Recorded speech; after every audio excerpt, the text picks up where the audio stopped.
If you believe you can move the highest mountains, cross the greatest oceans, and walk across the water, the water. You feel defeated, falling on your knees and looking out for some hope tonight.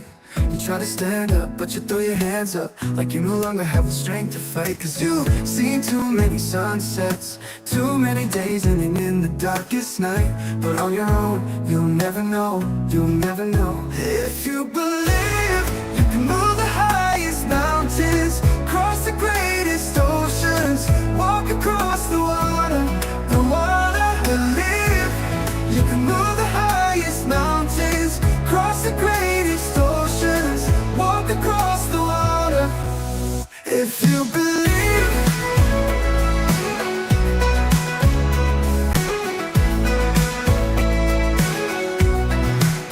They say that all you need is faith, but it's almost like you lost your way. Took a few wrong turns, took a few breaks, falling behind now, looking for grace. Cause you need someone to lift you up, yeah, make right all the things you've done. Cause on your own, you'll never know, you'll never know. If you believe you can move the highest mountains, cross the greatest oceans, walk across the water, the water. Believe you can move the highest mountains, cross the greatest oceans, walk across the water.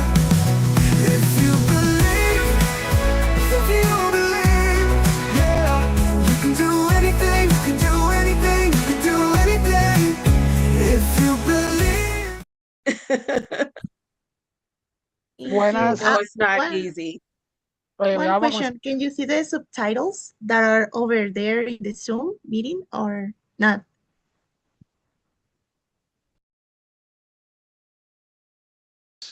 sí, ya vamos a comenzar.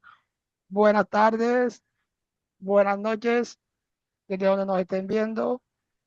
El día de hoy tenemos una entrevista de una persona que ha venido apoyando tanto la fundación y además personas con enfermedad de Pompe. Ella se llama Heather, mayormente conocida como la líder de Pompe Alliance. Hola Fernando, ¿cómo estás? Hola, buenas tardes, buenas noches, ¿cómo están? Bienvenidos a este espacio. Como nos decía Brian, estamos con una super invitada. Ella es Heather Shorten, ella es la directora ejecutiva de Pompe Alliance. Es socióloga, tiene una licenciatura en sociología, tiene también una maestría en trabajo social y pues ha sido una gran defensora de los derechos de las personas con Pompe. Pues viene trabajando esto desde hace bastantes años y con la Fundación Pompe Club Internacional. Llevamos trabajando con Heather desde el 2020. Ella pues habla inglés, entonces hoy estamos acá desde Zoom. Tenemos subtítulos en inglés, bueno, en español, perdón, para las personas que de pronto no logren entendernos o bueno, a ella, a nosotros sí, no logren entenderlas. Bueno, ahí vamos a tener ayudita extra de Mariela, que acá está Mariela, amiga también de la casa, Mariela de Raras Health, que nos va también a apoyar en esta entrevista, y también a Gabriela de la Universidad del Bosque, nuestra voluntaria que también está con nosotros. Muchas gracias a las personas que se han conectado, que están en este momento por Zoom. Y bueno, pues Heather, ¿cómo estás? Good, good night, creo. Good evening. Good evening. Good evening. I'm well, thank you. I'm very happy to be here. Thank you so much, Brian and Fernando, for the invite. As Fernando said, my name is Heather Shorten. I am the executive director and founder of Pompe Alliance. I was diagnosed July 10th, 2015, so just a little over 10 years ago. I started treatment 4 months later in November. So I've been on treatment since 2015. I do have my background is in social work. I have a master's degree in social work. Before I started Pompe Alliance, I worked with children in foster care in Washington, D.C. and in Maryland, the surrounding areas outside of Washington, D.C. I also have experience working with victims and perpetrators of domestic violence. And as I started to get sicker, my body just couldn't keep up with the demand of the job. And as a result of that, but also we moved, I had to leave that position, which was very hard because I really loved the work that I did. And we moved overseas. And when we came back in 2018, I started Pompe Alliance. I figured I would take the experience that I had as a social worker and use that for the community that I was now a part of.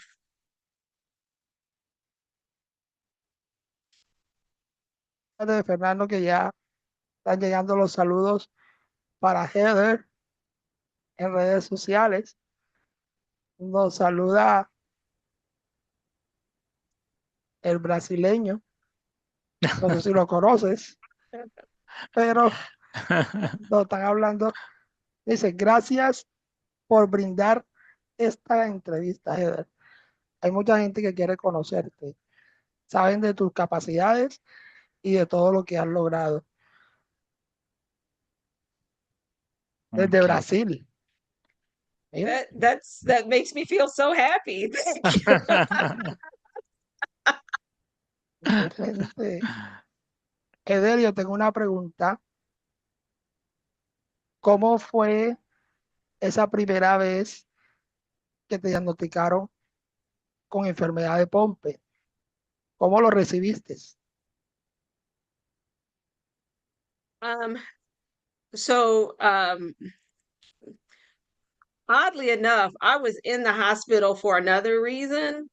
I the week before, I think, had my appendix out, and I was back in the hospital because I was having some complications when the doctor called to say you have Pompe disease.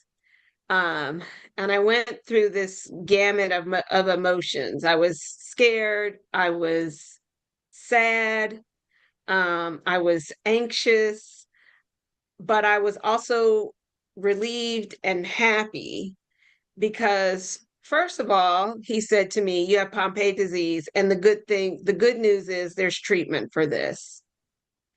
But then second, I knew something was wrong with me. And I saw a couple of doctors that were like, oh, you'll just have to have physical therapy for the rest of your life. Women don't get muscular dystrophy. So I was really brushed off. So this validated what I already knew. Also, the social worker in me, the whole time as I'm going through this process of diagnosis, is like, okay, what's the plan? What's the plan? What do I need to do? What are the steps? And so now I had an answer. And so I could start formulating a plan. Ok. ¿Y tu primera infusión? ¿Cuándo fue? So for my first infusion, I went to see my doctor. And at this time, as I said before, we were moving. My husband had gotten a new job and we were moving. So when I went to see my neurologist, no, I'm sorry. I went to see my geneticist first. And we talked about treatment, and she said she listed all of this stuff, these tests that I needed to have before I could start treatment. And I just broke down into tears and I said, you don't understand. I need to start this as soon as possible because I have children. They're young and I need to be here for them. And so she kind of fast tracked it. But while I was waiting, I was having a lot of anxiety because I was reading about what ERT is, but I didn't know what it looked like. And so I was frantically searching the internet to try to find pictures, a video, anything. Not just words. I needed to see it. And lo and behold, I came across this video of a woman in New Zealand by the name of Alison Locke. And at the time, she was traveling from New Zealand every other week to either Sydney or Brisbane, Australia, because she was part of a clinical trial. And the news did a story on her. And in that story was a video of her receiving treatment. And so I felt relieved at that point because I finally saw what it looked like. And I had the chance to meet Alison. I started treatment in fall of 2015. I met Alison in the spring of 2016. And it was like meeting a celebrity. And to this day, Alison and I remain good friends. My family has visited her in New Zealand. I refer to her as my Mick Jagger or Michael Jackson. Like, she's a big celebrity to me. And I've shared that story with her and how her story really helped me. And I don't know if that was her point in allowing them to come talk to her, but it certainly provided me with the relief that I needed to be able to go in to do treatment because I knew what to expect. Importantísimo entonces esas redes de apoyo, esos grupos, conocer personas que tienen su mismo diagnóstico, es importantísimo en estos casos. Te quería preguntar cómo está el tratamiento de Pompe hoy en día en Estados Unidos, porque pues sabemos que Heather vive en Ohio, Estados Unidos. ¿Cómo está hoy en día el tema de los tratamientos, de estos ensayos clínicos? ¿Cómo se encuentra hoy eso, Heather? So currently in the US, we have 3 FDA approved treatments: Lumizyme, Nexviazyme, and Pombiliti Opfolda. Lumizyme and Nexviazyme are Sanofi, Pombiliti is Amicus. Excelente. There are multiple clinical trials going on for different types of gene therapies. I think Arrow Therapeutics, that's ARO. They have one that's occurring, or they're planning to start in the US soon. Astellas has one that I think the first part of it wrapped up recently, and then they'll be recruiting soon for the next part. Amicus has a clinical trial that they have begun recently to recruit for IOPD, or children with LOPD. Who else?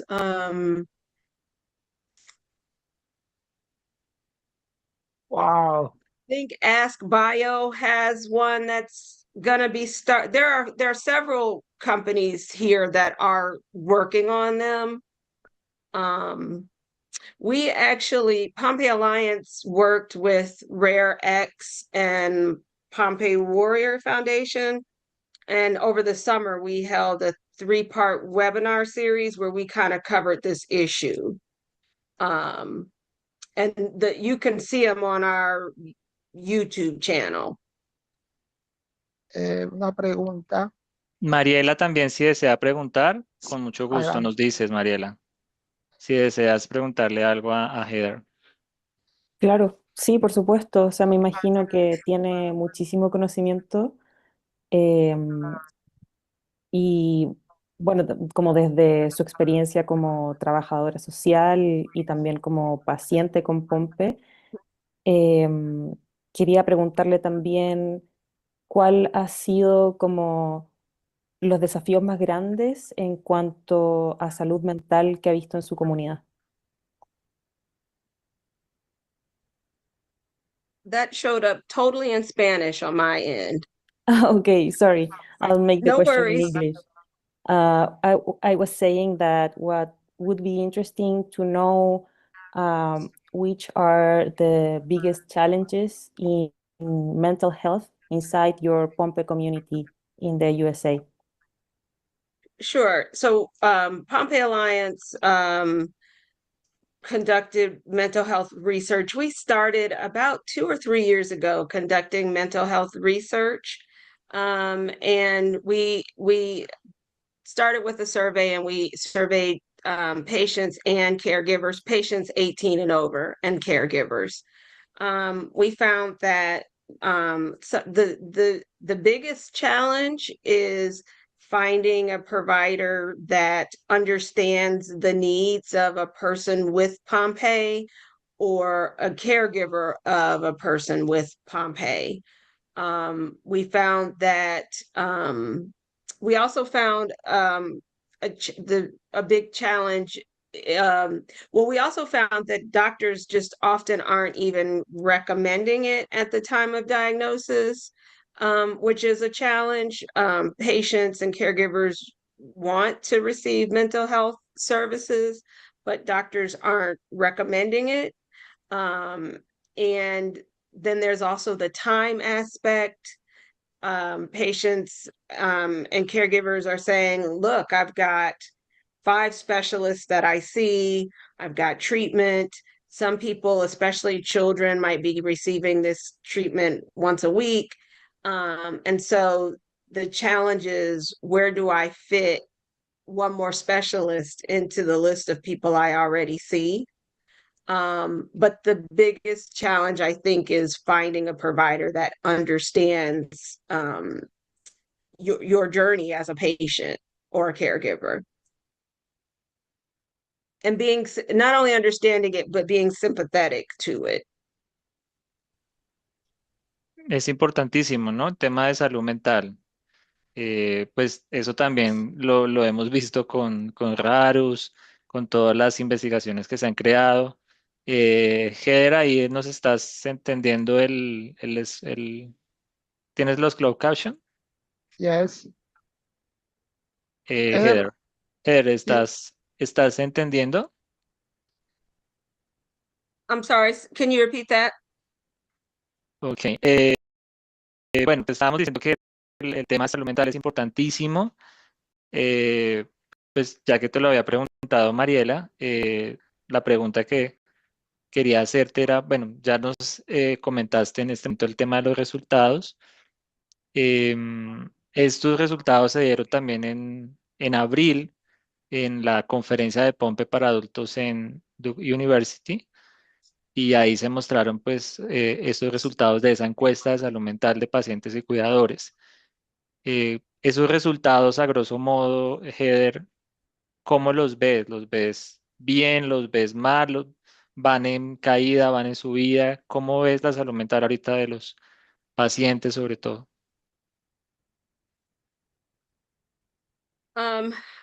No, the results were surprised. Well, I don't even want to say they were surprising. My colleagues that I'm working with, we already kind of suspected that it was an unmet need. Wanted to be able to verify it through the survey and the research. But we also wanted to get more information about whether or not the community was interested in us pursuing this further, and what was the best use of the information that we were receiving from the survey as well as the interviews.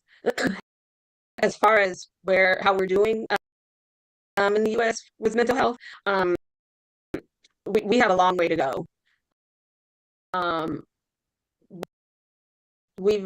My colleagues and I have done a couple of presentations at Duke. We had a poster presentation at the World Symposium in San Diego back in February. We actually did a presentation just last weekend for the Pediatric Duke Conference. And I'm going to the Pompe family meetup in October to do a presentation for them as well. But we still have a long way to go. I think because of the work we're doing, we are gaining some traction. I think as we've talked to industry partners, they're seeing the value in it, but they're also asking, how can mental health how can we support patients' mental health? They participate in clinical trials. And so there's a lot of different aspects of this research and of this mental health work that we weren't even thinking about when we started the research. But as we're having conversations with different parties, whether it's other people doing research or industry or other nonprofit organizations, we're really finding other potential uses. But just in general, mental health in the United States, it's still seen as a stigma. People don't want to talk about it. And so we really do have a long way to go, not just in the Pompe community, but for mental health services in general. Gracias. ¿Y por qué se ve como un estigma? ¿A qué se debe eso? De que la salud mental se vea como un estigma. ¿Por qué? There's a long history of it, like going back to when we still had these massive institutions where people were institutionalized and mistreated and given forced lobotomies. It really goes back to that. And then in the 80s, when a lot of those places were shut down and people had nowhere to go. And so, they end up being homeless, or, they go home and they're not treated well there. But, TV and movies don't help much either when you see people, in the movies, and the murderer is the person that has schizophrenia, when in reality, people who have mental health diagnoses are more likely to be victims of crime versus perpetrating the crime. So and then there's cultural stigmas around it. So like in the Black community, and I know in my own family, even though myself and my sister are mental health professionals, we have people in our family that say, nope, that conversation doesn't happen outside the family. Or they don't think what therapists do is real work. So there's stigmas within different cultures as well about, and we heard that in our research. People saying, no, I don't go to a therapist because my husband doesn't believe in therapy, or my father doesn't believe in therapy. So we heard that in our research as well. Eder, ¿y cómo podemos hacer para cambiar eso desde la fundación o nosotros como personas? ¿Cómo podemos comenzar a cambiar eso? ¿Qué recomendación nos das? Just what we're doing now. We have to have these conversations. When I was going through my diagnostic journey, I was seeing a therapist, and I don't know what I would have done without her. And I started seeing her for something totally unrelated. And she didn't have any particular training in chronic illnesses, but she just happened to be a person that was very sympathetic to what I was going through. She was able to help me with some coping skills, and I really needed that at the time.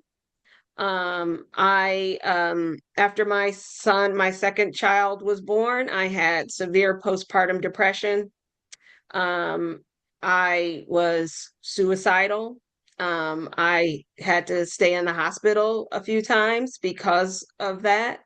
I was in an outpatient partial hospitalization program, and I'm sitting here today because of those services.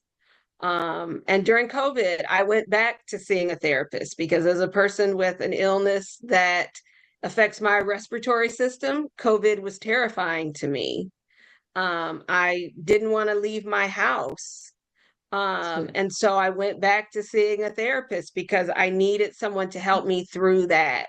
And again, she wasn't a person that was trained in Pompe. She was a person that was trained in the in anxiety and those types of issues. And so she was able to help me work through that severe anxiety I was feeling at times during COVID. And so I think that's how we break the stigma is being able to have these conversations and saying, to me, talking about my mental health and my mental health journey is no different than talking about Pompeii and my Pompeii journey. Ok. Fernando, Brian, ¿sí sabías que acá en Latinoamérica pues estamos más o menos parecidos a lo que está diciendo Heather en Estados Unidos? Pero sí. pues en Argentina es uno de los países donde hay mayor número de psicólogos y donde las personas más van a terapias desde muy pequeños y eso realmente es cultural, o sea, eso viene siendo cultural. En Latinoamérica nos hace mucha falta eso y pues creo que después del COVID realmente se dieron cuenta que la salud mental es importante para una persona. Y más, por ejemplo, en este tipo de enfermedades huérfanas, como lo es Pompe, ¿no? Recibir un diagnóstico de una enfermedad huérfana, pues es difícil y siento que también el apoyo de la familia y el apoyo de los grupos o de las redes sociales o de las fundaciones o organizaciones de pacientes es súper importante. No sé si de pronto el doctor José que está por acá tiene alguna pregunta o nos la puede enviar por escrito o la puede decir, puede colocar su micrófono o si alguien tiene alguna pregunta para hacerle a Heather, aprovechar estos espacios que nos brindan Hola, Víctor. Víctor, para hacer la pregunta tienes que activar los subtítulos traducidos. o que nos la haga y Mariela nos ayuda, por Ok, favor. Bueno, adelante, Víctor. buenas noches, Corto y conciso. buenos días para todos. Javier, ¿cuánto hace que pudiste descubrir lo de Pompe en Estados Unidos?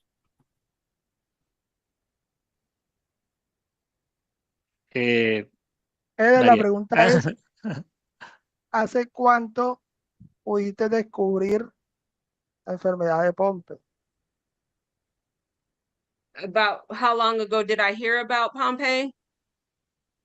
Sí, ¿hace cuánto tiempo tienes Pompe? Te ¿Cuándo te diagnosticaron. diagnosticaron? So the first time I heard about it was 10, 11 years ago. I was doing some as I was getting sicker, I was doing research and I came across Pompeii in some research that I was doing, but what I found only mentioned IOPD. So I dismissed it. I didn't read any further because at that time I was 40. And what I read that said it was something that was something children got and that they didn't live very long after diagnosis. Ok, Traduciendo, chicos, hace más o gracias. menos Los 10 años. 10, 11 años está diagnosticada, Víctor. Ok, gracias. ¿Alguien más tiene una pregunta? Estamos Eder, en este momento por Facebook. No sé si hay alguna pregunta por Facebook, por YouTube, que de pronto nos quieran hacer. Aprovechemos esta oportunidad de que estamos abriendo a Estados Unidos. Pues obviamente la investigación en Estados Unidos es un poco diferente a Latinoamérica. Por ahí me Por favor. preguntaron cuál es la enzima que te aplicas, Heather, o con cuál empezaste y con cuál vas ahora. La enzima, si es Myosin, si ¿Y es... por qué? ¿Y por qué entre todas escoges esa? Um, so I started on Lumazyme when I was initially diagnosed, but I've also been on Myozine because I've received treatment outside of the US. I lived in Australia for 2 years, and there I received Myozine. Um, I lived in Singapore, but in Singapore it was Lumazyme. And when I came back to the US in April of 2023, I switched over to Nexviazyme. And I'm currently on a double dose of Nexviazyme. I get it every other week, but I'm on a double dose. Wow, ¡Wow! Dosis doble. ¿Qué tal? wow, Yeah, wow, superpoderes. I started having some new cardiac symptoms probably in like the late summer of or fall of 2023. And then so we and it was, I don't think Pombility had been approved here yet. So we talked about doing the double dose, my doctor and I. And then once Pombility was approved, I just stayed on Nexviazyme because the double dose was working. ¡Wow, wow! ¿Y But Acá cuál? but todavía estamos insurance, con Myosin, ¿no? Todavía en Colombia y en varios países de Latinoamérica todavía estamos con Myosin. Solo Brasil y Argentina De están Argentina. con Lumizyme. Con Lumizyme. Nesviazyme. Sí, Exviazyme. Nexviazyme, perdón. and Hay una insurance pregunta. companies here don't want to Hay insurance preguntas. companies here don't want to cover it because it's off label. There are some patients who are on a double dose, but it sometimes is a fight with insurance Ajá, companies. así es. Eder, hay una pregunta en Zoom que dice, disculpen, no tenía red para conectarme. No sé si ya lo compartió, pero me gustaría saber cuáles fueron sus síntomas iniciales y cuál de ellos fue lo que le hizo determinar al médico tratante diagnosticar la enfermedad de Pompe previo a hacerle la prueba de sangre. So, my what initially took me to see the doctor was I had like water on the knee, so my knee was really swollen. It hurt really bad. I couldn't bend it. And I went in and the doctor drained it. But at the time, he told me I also had muscle wasting in my lower legs, but he didn't know why. And he said, you'll just have to have physical therapy for the rest of your life. And that didn't make sense to me because I was already an active person. So, and I was in my 30s. So there was no reason for me to be losing muscle. But within a couple of months of that, I started having a lot of muscle pain. I had joint pain. My joints felt like they were burning. I had a lot of back pain. I had shoulder pain, numbness, and tingling in my fingers. When I would drive, I couldn't grip my fingers around my hands around the steering wheel because I had a lot of pain and tingling in my fingertips. Um, I was sleeping on like 5 pillows every night because if I laid flat, I couldn't breathe. I woke up in the morning, I was in pain. I went to bed in pain. And I knew something was wrong because I felt like no, a person can't live like this. You can't be in pain like this and be okay. Um, I went for a second opinion, and the doctor there said the same thing as my original doctor. I would need physical therapy. And that appointment, I asked him about muscular dystrophy because my brother had, we found out later, had been misdiagnosed with some form of muscular dystrophy. He told me, the doctor, that women didn't get muscular dystrophy. And I knew that wasn't true. I was very angry. I had gone to the muscular dystrophy website. There were women on that website. So I knew that wasn't true. But I left the appointment. I immediately called my brother-in-law, who is a medical professional, and told him what happened. He suggested that I call the Muscular Dystrophy Association. I did, and they very quickly connected me with a doctor at Johns Hopkins. We lived near Baltimore and Maryland at the time. And this doctor, he was just incredible. He ran lots of tests. He did genetic testing and just a whole lot of different things. And he couldn't figure out what was going on. And after reviewing my brother's records alongside mine, he was really confused. And so he said, I don't know what you have, but I have a colleague at NIH, the National Institute of Health, and I'm going to refer you to him. And so we went to see him. My brother and I sat with the doctor. The first thing he said to us when he walked into the room is, I think you have something called Pompe disease. And he got that just from reviewing our medical records. So it was, for me, it was a short journey. It was about 2 years, but my brother had been misdiagnosed and was sent home and told, by the time he was 40, he'd be in a wheelchair.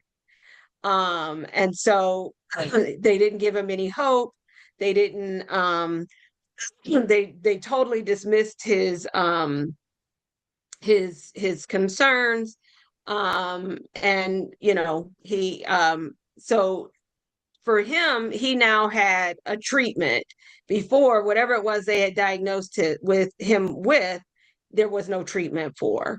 But we were very fortunate to get connected to this doctor. And I always say that, like, I'm sitting here today because of the knowledge that this doctor had. That just looking at some records, he was able to say we had Pompe. Eso es importante, que los médicos y que el personal de salud se capaciten y conozcan este tipo de enfermedades para que así mismo las puedan diagnosticar. Así es. Importantísimo esto y pues creo que también pasó con Brian. Sí, El Pompe le salvó la vida. Hay varios pacientes que terminan teniendo, los pasan de un especialista a otro especialista y pasan años y todavía no conocen su diagnóstico, lo que los aqueja. Entonces es importante que pues a las personas de salud que nos están viendo, que conozcan lo que es estas enfermedades huérfanas, lo que es Pompe, cómo diagnosticarlo, que le crean al paciente, que puedan ir un poco más allá y escucharnos. Escuchar al paciente es importantísimo. Quiero, no sé si estaba por acá, porque yo lo vi hace poquito, a Eric Eric, Gómez, que te quiere saludar. Tú también lo conoces, por ahí está, acá lo tenemos en pantalla. Hi, Heather. How are you? Happy Thursday. Hi, Happy everyone. Thursday. How are I'm you? I'm doing great. Thank you for being coming to this interview. I know they told me they're gonna have Heather for Pompe interviews, and nice to hear all these stories and learn more about you and how I know you mentioned they were living in Baltimore before, so I live close to Baltimore, and also I've been able to help other clients to refer. I work in a nonprofit too. I was Right. able to refer clients to John Hopkins because I think it's one of the hospitals that can help them. But great to see you and You learn more too. about Pompe because we have so many different diagnosis. Sometimes we don't know the right, and also learning about how you went through the pandemic. And it went through many clients that I also serve. They went through all this, especially when you have a diagnosis, you're afraid. but thank you for sharing. And also, I think mental health is very important for everyone. Um, you know, mental health is one of the recommendations I always recommend for everyone, even if you have like good, news or bad news that or things that go into your life.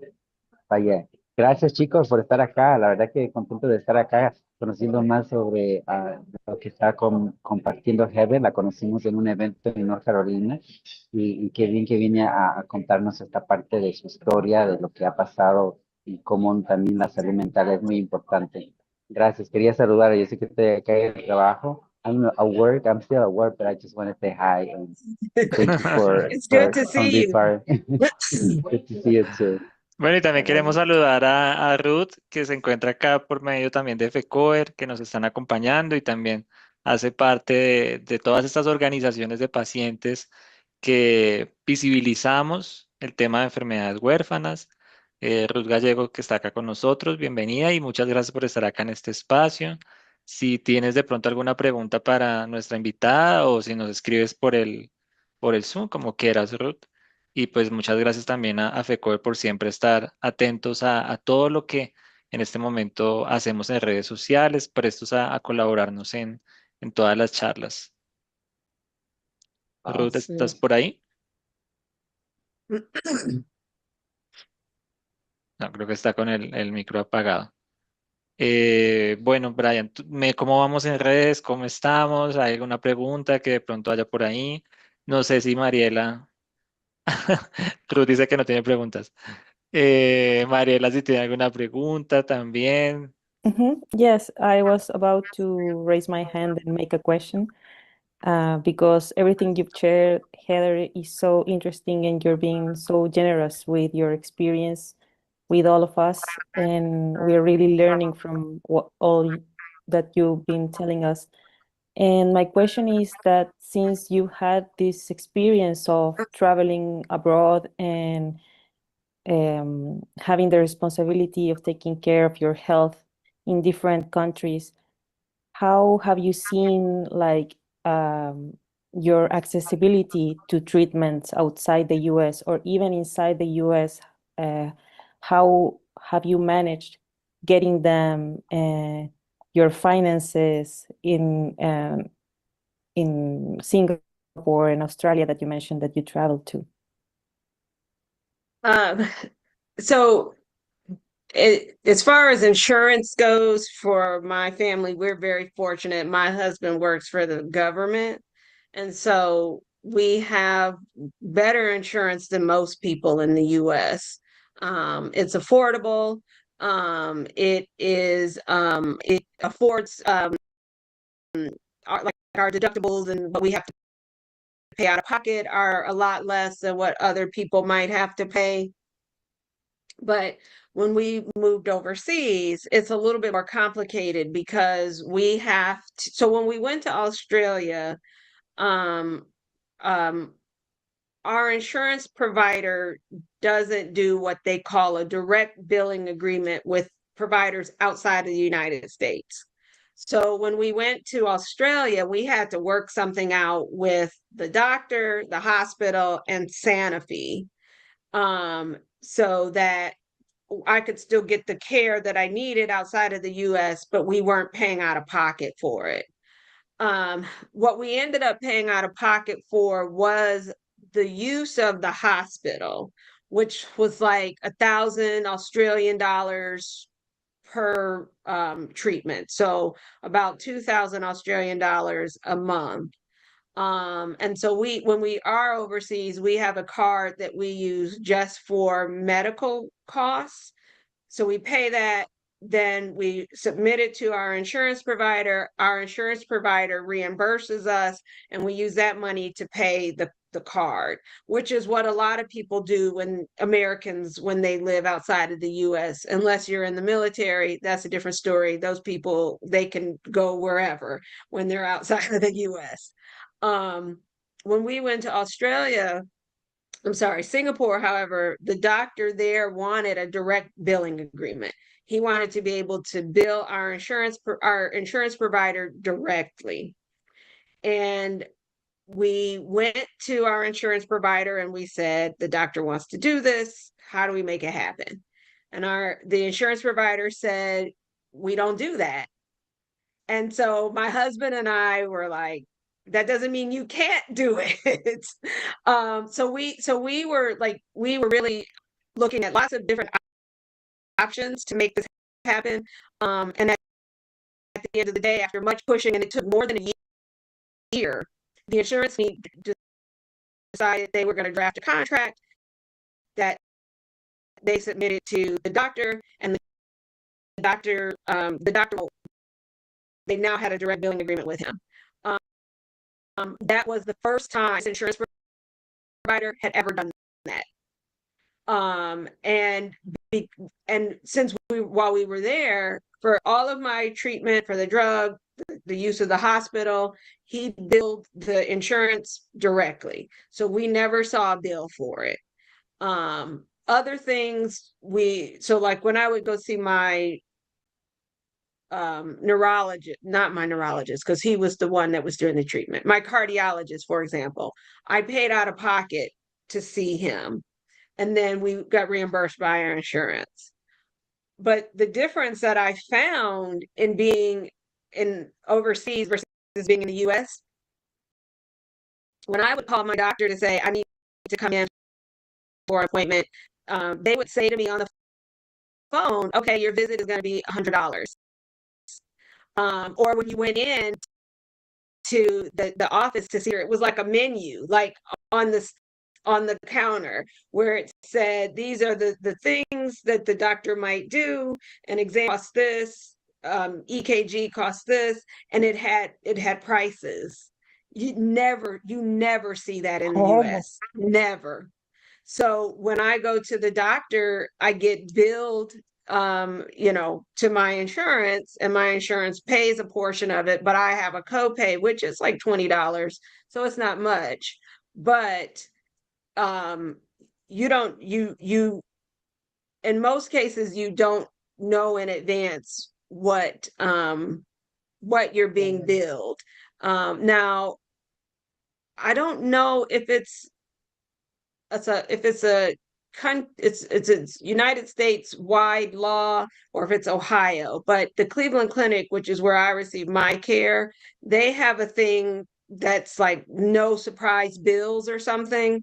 And so they say that if you are told it's going to cost you $500, then you're not going to see a surprise bill for now $1,000. I don't know if that's a law throughout the United States or if that's just an Ohio law. Thank you. Thank you for sharing. It's so interesting to know how it works when you travel. And also it's inspiring that you managed to get the refund on all that you have paid in taking care of your treatment. And since you have also known the experience of your community, Pompe Alliance members, how would you say is the situation for the rest of your community? Are they getting the treatment funded by security? So here, you have your insurance, whether it's insurance through your employer or it's Medicare or Medicaid, which is funded through the state or the federal government, and that would cover your cost for treatment. Sanofi in this country does have a copay assistance program. So like at the start of the year, my out-of-pocket might be $5,000 or $7,500 US that I have to pay out of pocket over the course of the year. But once I meet that, then after that, for the rest of the year, I don't have any cost. Sanofi's copay assistance program will pay that for patients on Lumazyme or Nexviazyme in the United States. I assume Amicus has a similar copay assistance program, but their case management program is a little bit newer because their product was approved in the fall of 2023. So and then here as well, if you're on the Sanofi drug or the Amicus drug, you have case management. And so your case manager will help you navigate some of those insurance issues. Sanofi has, they have a program, and I'm sorry, the name of it is escaping me right now, but it's designed to help patients. So for example, if you're in between jobs, it's like a bridge. So Sanofi maybe for 6 months would cover the cost of your infusion until you get a new job and you start on new insurance. So they do have various services and programs in place to help patients who do need some additional assistance. Thank you. That's great to hear. And I Aquí ask hay una because pregunta, Mariela, sí, en, seguro. en el Zoom, si de pronto Gabriela nos puede ayudar para preguntarla, Okay. porfis. Can I add one more thing? And so we also in the US have Assessia Health, the Assistance Fund, and there's a third one, but I can't remember. But Assessia and the Assistance Fund, they provide patients with um, um, it's almost like an allowance, if you will. Like so they might give a patient $6,000 at the start of the year. And that money is designed to help with other costs, not the cost of your treatment, but maybe if you need to go see the dentist or you need glasses, it's designed to help with those medical costs. The assistance fund is very similar, but theirs might be a reimbursement type of program. And both of them will also help with transportation to and from appointments or to and from your treatment. So you have there are those types of programs as well. Amazing. Great to know. Thank you, Heather. You're welcome. Ahora sí, Gabriela, Gabriela. ¿estás por ahí? Sí, aquí estoy. La digo así como está escrita, ¿cierto? Sí. Sí. Acá preguntan, Heather, más que una pregunta, sí me gustaría un mensaje o consejo para todas las personas que están en este navegar bajo su experiencia, ¿qué es lo que más la ha fortalecido?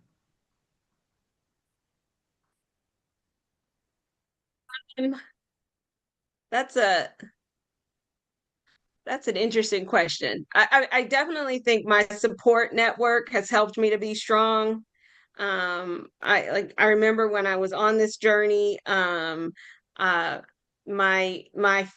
a friend who I've known since the 9th grade, and she lived near me, and she would go with me to my appointments when my husband couldn't. And she would hold my hand, and I remember that test they did where they stick the needle into your muscles, the EMG. But she didn't like needles, and she would do like this, but she would hold my hand nonetheless. So definitely my support system has helped to make me stronger. Having being able to advocate for myself, and I'm not a science person, so when I read some of the information about Pompe, I have to ask a lot of questions because some of the words I don't understand and I have to look them up. But having the knowledge has certainly helped to make me stronger because it's made me a better advocate for myself. but also connecting with the Pompe community. I remember the first Duke conference that I went to in 2016, and it was a very powerful feeling to walk into this room and everybody sitting in there could understand what I was going through, either because they had Pompe themselves or they were the spouse or the caregiver or some, had some connection to people sitting in the room that had Pompe. So those connections have definitely helped as well. ¿Algo más, Gabriela?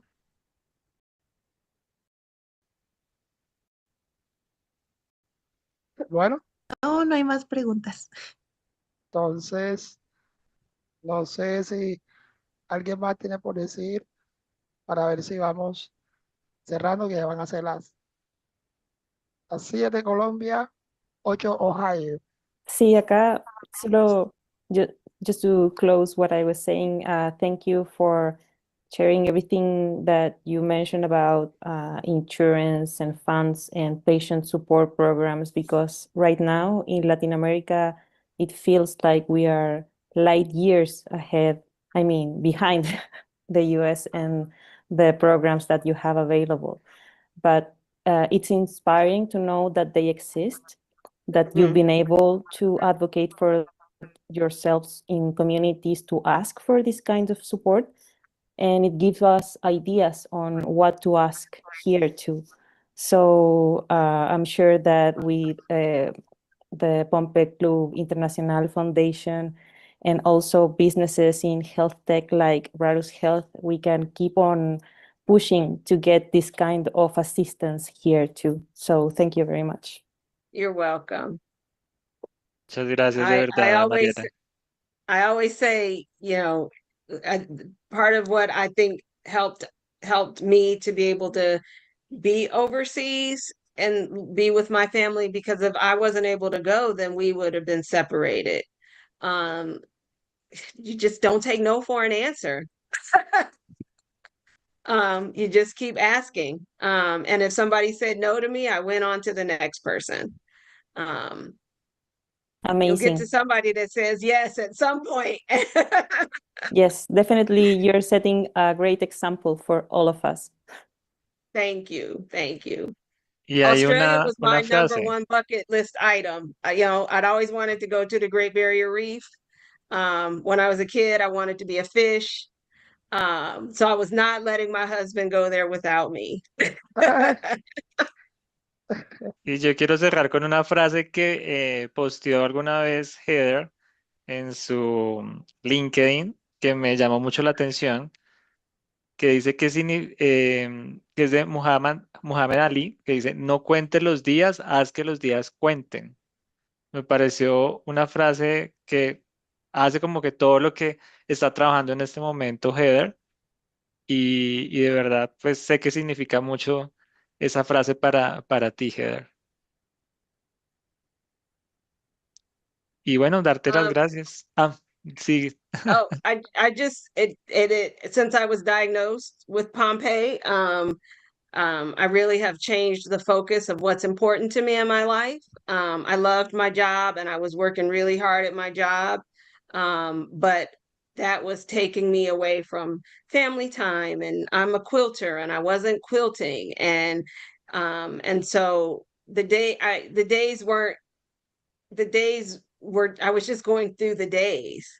And once I got diagnosed, I totally reframed my thinking, and decided what was going to be important to me and what I was going to make time for. And so now I do feel I try. I know it's not easy to make it count every day. And, that's nobody can make it count every day. But I do try to make sure that I am making most of my days count. I want to be able to look Excelente. back and say that I did. Muchas gracias, Heather. Muchas gracias por aceptar esta invitación. a Mariela, que nos ha salvado la vida hoy. No, Y que muchas gracias además a de eso, ustedes. pues nos conocen también un poco más. Ya Mariela se ha vuelto de la familia, que a Sí, cada me rato se la encanta. pasa acá.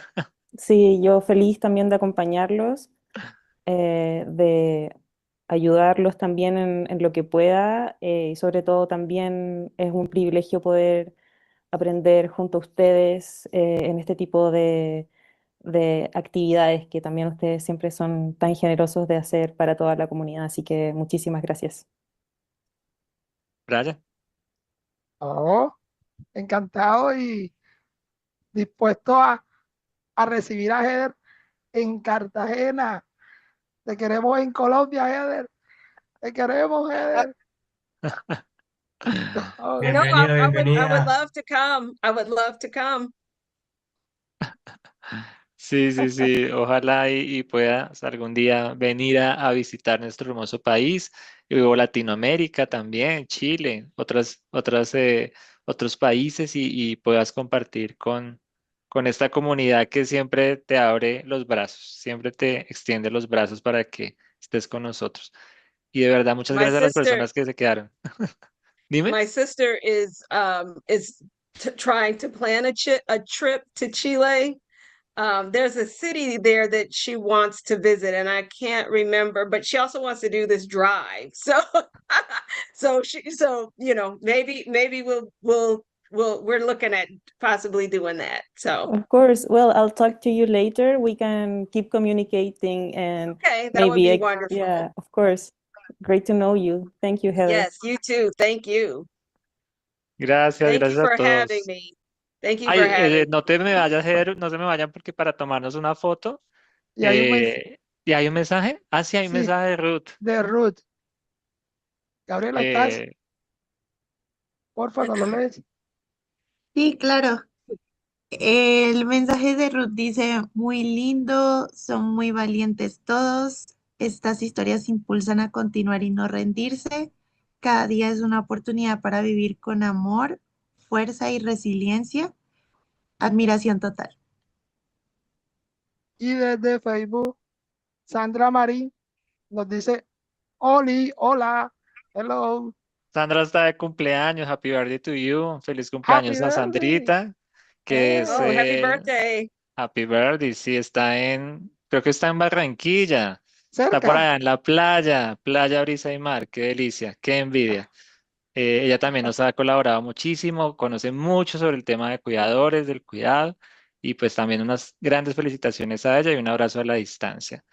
Y pues gracias a todos los que participaron. Mañana tenemos otra charla súper interesante, esa sí es en español, para que no se me asusten. Es de derecho de los pacientes con enfermedades huérfanas. No sé por qué Nico ya hizo así. No, no, no es en inglés, Nico, es en español. Y bueno, acá los esperamos mañana a la misma hora por el mismo canal y Y no se me vayan. los que están en inglés también la pueden ver. Ah, bueno, también, aunque habla solo de Colombia, pero bueno. Exactamente. Pero la idea es aprovechar la tecnología. Tenemos que aprender a manejar los subtítulos traducidos para expandirnos Exactamente. más. Sí. Eso dice Nico. Bueno, Vamos a cerrar entonces transmisión. Muchas vamos gracias a La todos foto, y la muchas no se me gracias foto. a vayan a ir, todos. no se me vayan a ir. No se vayan a ir. Momento que nos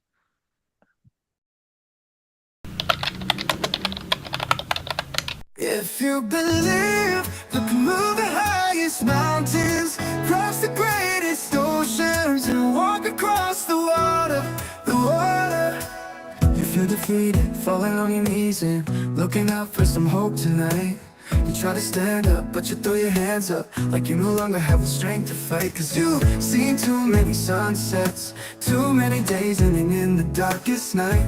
But on your own, you'll never know, you'll never know. If you believe you can move the highest mountains, cross the greatest oceans, walk across the water, the water. Believe you can move the highest mountains, cross the greatest oceans, walk across the water. If you believe.